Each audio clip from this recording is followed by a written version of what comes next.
Hi, I'm Eric Rivet, Chief Curator of the Western Reserve Historical Society, and today we're going to talk about the first of the Ohio presidents who is in fact from Ohio, and that is Hiram Ulysses Grant. And if that name sounds strange to you, we'll get to that in just a minute.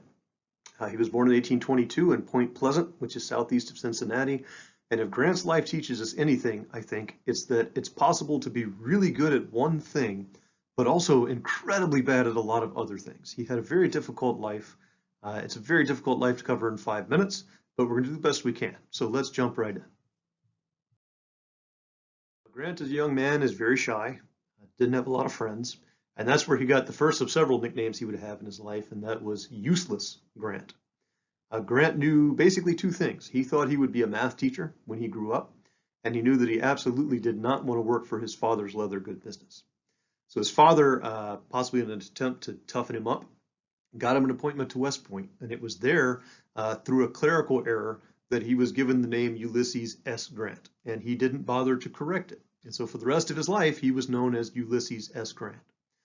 He was an average student at the academy. He graduated pretty much right in the middle of his class. Made a few friends, including his roommate, future Confederate General James Longstreet, and another man named Fred Dent, who would have a big impact in Grant's life. Now you're seeing Grant as a young officer here.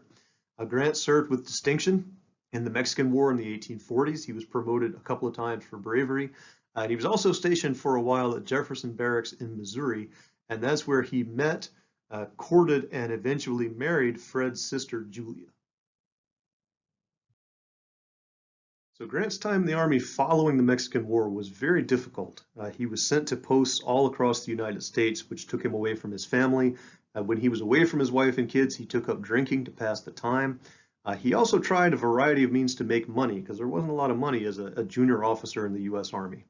He tried growing crops to sell, and they flooded out. He tried chartering a ship and filling it with ice to send to California during the gold rush.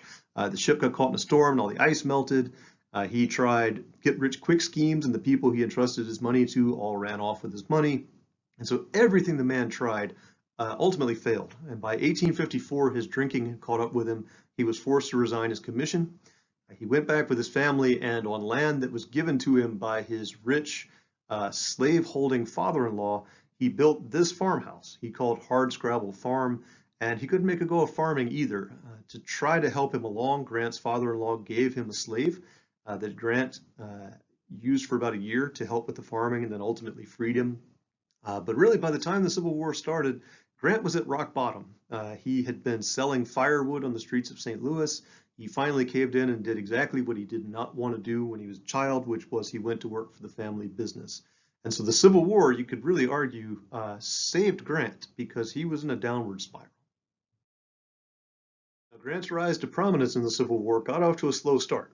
Remember, he had to rejoin the Army. And then also the peacetime Army was very small. So the professionally trained officer corps, the West Point graduates, they all knew each other. And so Grant's previous drinking problems preceded him. It took him a while to find a command. He found a patron in Congressman Washburn of Illinois, and by the end of 1861, he's a brigadier general. But it's not until 1862 that Grant really rockets to stardom when he leads a campaign that results in the captures of Forts Henry and Donelson in the West. And that's where he gets his famous nickname, Unconditional Surrender, because that's what he demanded of the forts when he attacked them. He becomes a household name the next year in 1863 when he leads a masterful campaign that results in the capture of Vicksburg, which splits the Confederacy in half. And so by 1864, he's brought east and he's put in command of all Union armies in the field.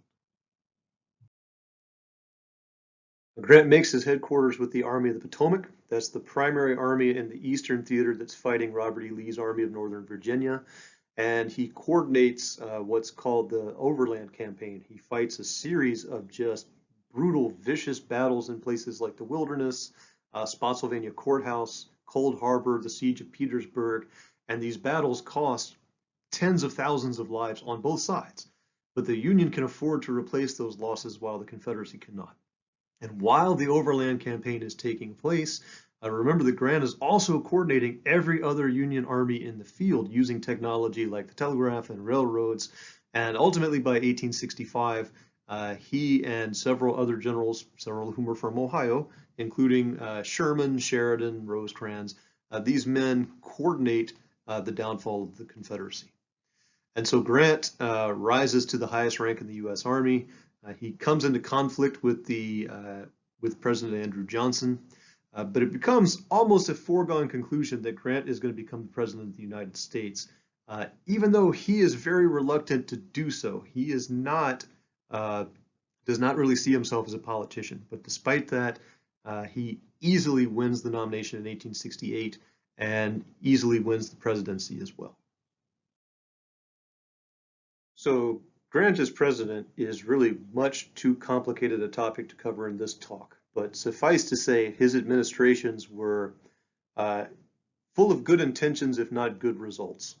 On the plus side, he championed African American rights. He used the newly created Department of Justice to suppress the Ku Klux Klan. He tried to rebuild the Southern economy. He worked very hard for peace and for prosperity for Native Americans. And all of those are to the good. But he also had a terribly corrupt administration. And though there's no evidence that he himself had anything to do with it, it's another example of Grant just being naive and really picking the wrong people for the job.